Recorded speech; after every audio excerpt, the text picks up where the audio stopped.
어머나 어머나.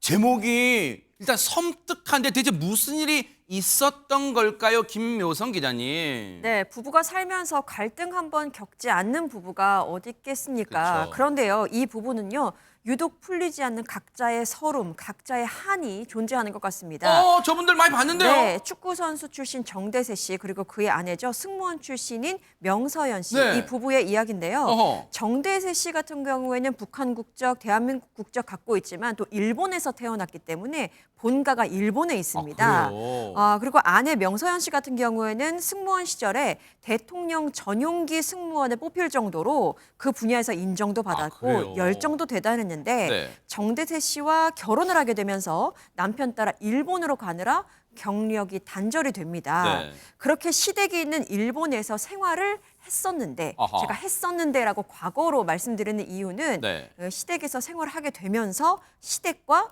절연을 하게 됐고 어머나. 한국으로 돌아와서 친정집에서 남편과 함께 살고 있기 때문입니다. 아이고. 남편이 이제 처가살이를 하게 된 건데요. 네. 하루는 남편 정대세 씨가 아내에게 말을 합니다. 가족과 다 같이 일본 가서, 그러니까 본가에 가서 살고 싶다라는 이야기를 합니다. 네. 그랬더니 명서연 씨가 대답을 합니다.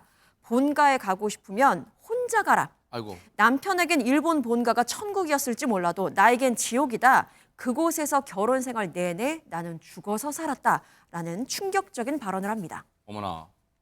어머나 세상에. 아니 남편분인 정대세 씨 입장에서는 사실 자기 집 솔직히 그러잖아요. 자기 집이 편하잖아요. 그래서 본가 일본에 있는 본가 가서 아이들하고 같이 살자 이렇게 제안할 수 있는데 지금 너무너무 뜻밖에도 아내 명서연 씨한테는 이런 대답이 돌아오는 거예요. 지옥 같은 삶이었다는 거예요. 대체 어떤 일이 있었기에 이런 대답이 돌아왔을까요? 관련 내용 좀 보시고 이어가 보도록 하겠습니다. 만삭 때 아버님께서 돌아가셨어요. 근데 제사상을 차리는데 난 못하니까 네가 다 해야 된다. 예, 제가 다 할게요. 며느리로서 할 도리를 열심히 하면 시어머니께서 인정을 해주시겠지. 새벽 2시에 일어나서 제사상을 차렸어요. 근데 또 시작하셨죠. 제사상도 저 처음 차려봤어요. 인터넷으로 배워서 공부하면서 차렸거든요. 근데 또 욕을 한 바가지 먹었어요. 아이고 아이고. 그리고 나서 밤까지 일을 하고 요리하고 설거지하고 새벽이 넘어서 집으로 갔는데 허리가 끊어질 것 같은 거예요. 대세 씨는 이제 쿨쿨 자고 있고 허리 끊어질 것 같아. 이렇게 막 혼자 궁시렁 했더니 또 시댁욕이야 또. 왜 이렇게 시댁욕을 해? 여기 오면 일하는 게 당연한 거지. 라고 대세 씨가 말을 하는 거예요. 지금 상황을 듣고 보니까 결코 가벼이 여길 수 있는 상황은 아니었어요. 근데 지금 곰곰이 상황을 보니까 호준 변호사님 만삭 때 지금 명서연 씨가 만삭 때 시아버님이 돌아가셨고 그 이후에 첫 제사라면은 지금 출산한 지 1년이 될까 말까 뭐 그런 시점 같아요, 지금. 그렇죠. 갓난아이까지 있는 아기 엄마가 난생 처음 차려보는 제사상을 이 시어머니한테 좀 인정받고 싶어서 혼자서 열심히 인터넷에서 찾아보고 공부해서 차렸는데 새벽 2시에 일어나서 열심히 차리고 있는데 시어머니가 막 욕하고 화내고 못한다고 꾸짖고 그러면은 저 같으면 그냥 울었을 것 같아요. 근데 또 이렇게 열심히 일하고 새벽까지 일하고 밤 늦게까지 일하고 집에 갔는데 남편이라는 사람은 혼자 쿨쿨 자고 있고 나 허리 끊어질 것 같은데 보지도 않고 그러면 정말 서운했을 것 같습니다. 네. 그런데 명서연 씨가 이렇게 표현을 했어요. 시댁이 나고야에 있는데 나고야의 낮자도 보기 싫었다. 시댁이 지옥이었다. 이렇게 표현을 했거든요. 아유. 그리고 아마 정대세 씨도 왜 또 그래? 왜 또 시댁 욕해? 이렇게 얘기하는 걸로 봐서 아마 이게 처음 있는 일은 아니었을 그러네요. 것 같아요. 뭔가 그동안 굉장히 쌓여온 게 많았던 것 같은데 그런데 명서연 씨가 남편한테요. 그날 그 제사상 차리고 모시고 온 그날요. 돌직구로 정면 승부를 던집니다. 뭔데요? 엄마 아들로 살 거면 여기 시댁에 있고 나랑 부부로 살 거면 지금 집으로 가자 이렇게 얘기했다고 합니다. 지금 어떻게 보면 이제 최후 통첩을 날린 셈인데 사실은 안지훈 기자님, 허주현 변호사님 말씀처럼 이게 켜켜이 쌓아서 지금 임계점을 넘어서 폭발한 것 같아요. 왜냐하면 이게 처음 했는데 명서연 씨가 만약 이랬다면 세상에 참을성이 좀 없었나 이렇게 생각했지만 지금 앞뒤 상황을 들어보면 쌓이고 쌓인 게 폭발한 것 같아요. 어떻게 보면 최후 통장 날리는 거잖아요, 지금. 네, 그럼에도 불구하고 정대세 씨 입장에서는 어머니냐, 와이프, 아내냐 이 선택의 기로에 놓인 거잖아요. 어머나. 한 영화를 보면은요, 이런 상황에 놓였을 때는 사람을 보지 말고 상황을 보라는 말이 있습니다. 아. 왜냐면은 사람은 정 때문에 제대로 보지 못하는데 이 상황이 왜 벌어졌는지를 살펴보라는 거죠. 아하. 그래서 그 상황을 먼저 살펴보고 정대세 씨보다 먼저 답을 해준 사람이 있었습니다. 바로 이 부부의 이야기를 옆방에서 듣고 있었던 정대세 씨의 친형이었습니다. 명서연 씨 입장에서는 아주버님이죠. 네. 이 친형이 갑자기 문을 열고 나와서 갑자기 명서연 씨 앞에 무릎을 꿇었다는 거죠. 아하. 어떤 상황이었냐면은 무릎을 꿇은 상태에서 대신 미안하다고 하면서 내가 결혼을 안 해서 며느리가, 즉 큰 며느리가 없어서 그 화살이 다 너에게 가는구나. 다 내 책임이야. 미안해라고 해줬다는 겁니다. 자, 이 얘기를 들은 명서연 씨는 네. 아주머님 잘못이 아니라고 얘기를 했고요. 그 모습을 옆에서 지켜본 정대세 씨. 일단 아이들이랑 우리 집으로 돌아가자고 해서 부부의 집으로 왔다고 합니다. 아. 결국 이 친형이 무릎을 꿇은 덕분에 이 부부는 한 차례 이혼 위기를 넘길 수가 있었던 거죠. 어머나 세상에. 아니 근데 그냥 그 예를 들면 그 만약에 명서연 씨의 손 위 동서분이 그랬다면 이해가 될 텐데 지금 정대세 씨의 형이 그러니까 아주버님, 시아주버님이잖아요. 시아주버님이 이렇게 한다? 그것도 무릎을 꿇으면서 제가 결혼을 안 해서 다 짊어지는 것 같아요. 죄송합니다, 재수 씨. 지금 그런 거잖아요. 그 얘기 좀 들어보시고 이어가 보도록 하겠습니다. お前が要はソヨイの味方として家に来なかったことだと思う。ソヨイの旦那さんとして帰ってこなかった。それがスタート。お前は子供として家に帰ってきた。実家でリラックスしたいっていうのはソヨイが感じ取ったんじゃない？そっからスタートねじれちゃった。だけどお前横に一緒に立たずにでお前横でこういうふうになってるわけじゃん。それは 맞아. それはそうじゃね。 그래 마지막이 나르네. なるでしょう。 그래서 그때 형이 그 해준 거지. でも何があってもそういうの味方しようと思って声をかけただけ。その衝動で「ああごめんねうちの娘悪いわ」まあいいよ好きにしてって言っただけの話。 지금 이 상황을 보면 보통 우리가 최일봉 교수님 남자가 이제 어른 즉 예전으로 조선시대로 치면 이제 상투를 틀어야 이제 어른 된다고 생각하는데 그런 말이 있는데 정대세 씨 형은 결혼도 안 했지만 속이 더 깊어요. 지금 상황을 맞아요. 어떻게 하면 아내의 마음을 풀어주는가 남편으로서의 그 비법을 알고 있어요. 지금 알고 오히려 있어요. 결혼 안 했지만. 맞아요. 근데 저는 그게 제3자적 관점이기 때문에 가능하다고. 물론 본인도 어머니를 모시고 있지만 네. 형이긴 하지만 그래도 한 발 떨어져서 그러니까 명세현 씨가 느낄 수 있는 아픔과 고통을 공감해 주는 거잖아요. 정세현 씨는 그걸 못했다고 보거든요. 그러니까 본인은 엄마와 아내라고 하는 두 사람 중에 선택한다고 생각하니까 저러는 거예요. 근데 문제는 저는 이 정이세 씨가 형으로서 정대세 씨한테 해준 말을 저는 공감을 하는 이유가 뭐냐면 네. 그럼 명세현 씨 입장에서 한번 생각을 해봐라. 왜 그렇게 생각하느냐고 얘기하는 거거든요. 네. 그러니까 예를 들면 지금 이 그 정이세 씨가 무릎을 꿇고 부모의 자식으로 온 게 시작이라는 거예요. 그러니까 예를 들면 역할을 양쪽의 역할을 해야 되잖아요. 명서연의 남편으로서 역할도 해야 되는 거 아닙니까? 맞아요. 그 역할을 지금 안 하는 거예요. 아들로서 역할만 했군요. 그렇죠. 이제 그 문제를 형인 정희세 씨가 정대세 씨한테 얘기를 해준 거예요. 그러니까 정대세 씨가 그걸 이제 깨닫게 된 거죠. 사실은 어머니를 먼저 생각하다 보니까 아내의 아픔은 별 신경을 쓸 겨를이 없었는데 그게 문제였다. 이제는 양쪽을 다 봐야 된다.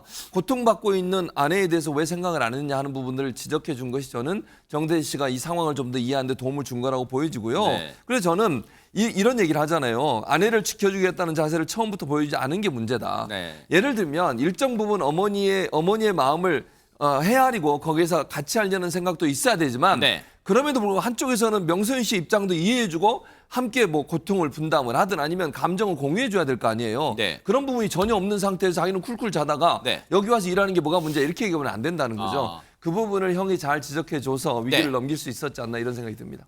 이걸 먼저 좀 제 생각인데요. 여러분들 그게 궁금하실 줄 몰라요. 앞서 명서연 씨가 그때 당시를 회상했잖아요.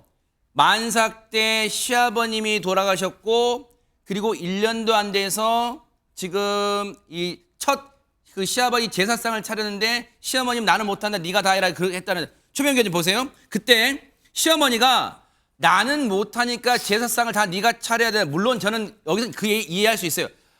남편을 잃은 그 시어머니로서 남편을 잃은 그 충격과 슬픔이 크기 때문에 차마 당신 손으로 제사상을 못 차린다는 그건 이해할 수 있어. 근데 아니 새벽에 일어나는 며느리가 제사상을 차렸는데 욕을 한 바가지, 이게 어떤 욕인지는 구체적으로 안 나왔어요. 왜 이랬을까? 저는 그게 궁금해요. 애초에 발단이 그거부터 시작됐잖아요. 제사상에 음식이 이렇게 되고 저렇게 되고 저렇게 되고 저렇게 되게 본인의 기준이 있었던 거예요.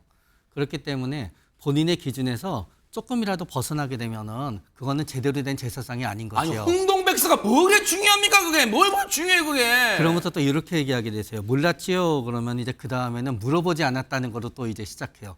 모르면은 나한테 물어보고 했으면 되는데 물어보지 않고 네 마음대로 이렇게 다 해서 엉망이 됐는데 이제 어떻게 하란 얘기니? 라고 하면서 또 비난을 하게 돼요. 세상에. 아니 어쨌든 물론 그건 추정이에요. 물론 왜냐면 이유는 명서현 씨가 당시에 얘기 안 했어요. 그런데 보세요.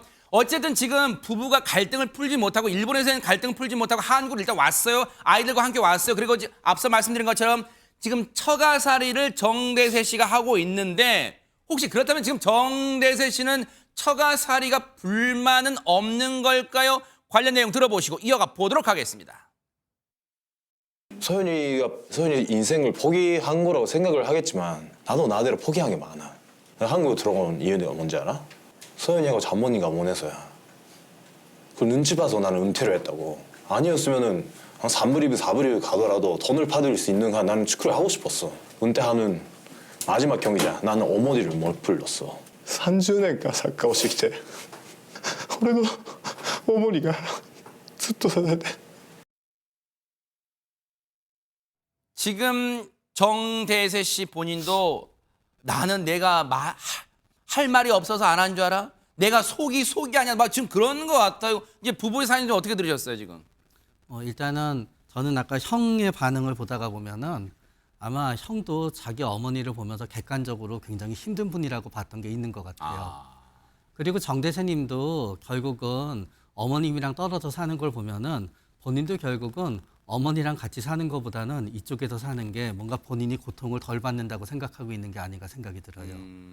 두 분의 관계에 있어서는 정대세님이 굉장히 씩씩하게 보이긴 하지만 정대세님이 굉장히 오히려 의존적이라는 생각을 하게 되고요. 그러나 그거를 포용해주는 아내는 또 본인의 엄마랑 같이 있을 때 가장 힘이 나는 것 같아요. 그러니까 결국은 엄마는 아내한테 힘을 주고 아내는 정대세님한테 힘을 주고 정대세님은 그 힘으로 버티게 되는 건데 정대세님은 아내하고 떨어져 있게 되면은 본인은 이제 혼자서는 낮은 대우를 받으면서 축구를 할 수 없었다라고 이제 한 지경에 놓이게 된 거지요. 그래서 본인은 축구를 했을 거라고 하지만 사실 저거는 할 수 있었든지 없었는지 알 수가 없어요. 그렇죠. 그래서 저는 자꾸 두 분이 포기라는 단어를 갖다 쓰는 게 마음에 걸려요. 결국은 포기를 했을지언정 그거는 나의 결정이었거든요. 상대방의 의견은 여기에 대해서 뭔가 정보를 줬어요. 그러나 결국은 이렇게 하기로 결정한 건 나예요. 그거를 내가 결정했다라고 하고 책임감을 갖고 지내야지 이 위기를 서로 다 극복하게 되는 거지. 이 결정은 너로 인해서 된 거야. 난 그래서 뭐를 포기했어라고 생각하게 되면은 계속 거기에서 맴돌면서 서로가 다 벗어나지 못해요. 사실 최준범 교수님 그럴 수는 있어요. 왜냐하면 사람은 본성이 다 자기의 입장에서 생각하기 마련이잖아요. 지금 정대세 씨도 물론 정대세 씨를 탓하거나 책임이 있다고 하는 건 아니니까 오해는 마시고 들어보세요. 정대세 씨도 그랬잖아요. 은퇴하는 날 일본에 계신 어머니를 부르지도 못했다. 왜?